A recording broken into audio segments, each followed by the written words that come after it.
எல்லா பகுதியிலையும் கஞ்சா விற்கிறான். அதை கேட்கறதுக்கு நாதி கிடையாது. அதே ஒரு மாவீரன் சென்னையில் வந்து தலித் தலைவர் வந்து ஆம்ஸ்டாங் வந்து படுகொலை செய்யப்படுறாருன்னா அவருக்கு எந்த ஒரு முன்னெச்சரிக்கையை வந்து உளவுத்துறை கொடுக்கல. உளவுத்துறை வந்து இருக்குதா இல்லையான்னு கூட தெரியல. அந்த அளவுக்கு வந்து இன்னைக்கு இருக்குது. இன்னைக்கு மக்களுக்கான ஒரு செய்தியை வந்து செய்யறதே இல்லை. ஆகவே இனிமேல் போகிற காலங்களில் வந்து தலித் மக்களுக்கு பாதுகாப்பு வாங்கணும். இப்போ வந்து திருநெல்வேலி பகுதி பார்த்தீங்கன்னா தொடர்ந்து கொலை, சென்னையில் வந்து பார்த்தீங்கன்னா தொடர்ந்து கொலை, இப்படி தொடர்ந்து கொலை தான் நடக்குது. இதுக்கு முன்னாடி ஒரு 6 மாதத்துக்கு முன்னாடி புளியந்தோப்பில் ஒரு பகுஜன் சமாஜ் பார்ட்டியுடைய மாவட்ட தலைவர் வந்து படுகொலை செய்யப்பட்டார். இது மாதிரி தொடர்ந்து கொலையாக தான் நடந்தது தவிர வேறு எதுவும் ஒன்றும் இல்லை. இதே வேறவன் கொலை செஞ்சாங்கன்னா அவனுக்கு உரிய மரியாதை கொடுக்குறாங்க.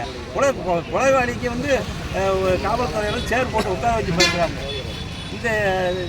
இந்த சமுதாயத்தை சேர்ந்தவனுக்கு, தலித் மக்களை சேர்ந்தவனுக்கு, குறிப்பாக இந்த பறையர் சமுதாயத்தை சேர்ந்தவனுக்கு மரியாதைங்கிறதே கிடையாது. எந்த மரியாதையும் கிடையாது. இனிமேல் போகிற காலங்களில் வந்து இங்கேயே விருதுநகர்லேயே வந்து இதே சத்திவேலை வந்து படுகொலை செய்கிறதுக்கு என்கிட்ட பேரம் பேசுகிறாங்க. நான் வேற ஜாதின்னு சொல்லிட்டு பேசுகிறாங்க. அவன் சொன்னேன், என் தம்பி அவன், நான் ஒரு பறைய தெரிஞ்சுட்டு பேசுங்க அப்படின்னு. நாங்கள் இங்கே 30 வருஷம் நான் இங்கே அரசியல் பண்ணவேன். இங்கே நான் பண்ணாத சூழல் எதுவும் கிடையாது. அந்த அளவுக்கு நாங்கள் பண்ணியிருக்கோம். காவல்துறை வந்து மீண்டும் சொல்கிறேன், இனியாவது வந்து எங்கள் தலைவர்களுக்கு வந்து கடுமையான போதிய பாதுகாப்பு வேணும். இருக்கிறவங்க வந்து போகிறவனே இப்போல்லாம் பார்த்தீங்கன்னா எழுச்சி தமிழருக்கு வந்து அண்ணன் திருமாவளவனுக்கு அவருக்கு வந்து என்ன கேட்டிங்கன்னா பாட்டாளி மக்கள் கட்சியால் வந்து அச்சுறுத்தல் இருக்குது. ஏன்னா சௌமியா அவன் அன்புமணி தோற்றது வந்து இவரால் தான் சொல்லி அது ஒரு பக்கம் வந்து செய்தி வந்துக்கிட்டு இருக்கு எங்கள் தருமபுரியில்.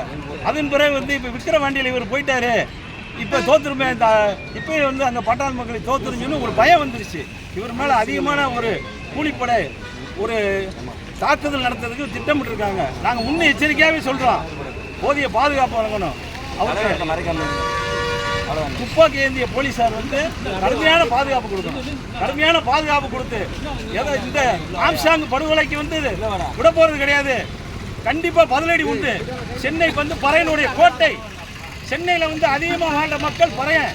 எந்த இடத்துல நீ கால் வச்சாலும் பறையன் தான். பதிலுக்கு பதில் அங்கே பயங்கரமான பதிலடி நடக்கும். எங்கள் தலைவர் பூவியார் மூர்த்தியார் இருந்தார். எவ்வளோ இந்த மாதிரி செத்ததே கிடையாது. பதிலுக்கு பதில் நடந்துச்சு. இனி மீண்டும் நடக்கும். இது எத்தனை பேர் சாகுறான்னு சொல்லவே முடியாது. பதிலுக்கு பதில் தலை உருளும். இது வந்து எச்சரிக்கையாக சொல்கிறோம். இனியாவது கிட்ட வந்தால் பதிலுக்கு நடக்குங்கிறத சொல்லி இந்த கூட்டத்துக்கு அனைவரும் வந்ததுக்கு வந்து நிறைவு செய்து முடிக்கிறேன். நன்றி, வணக்கம்.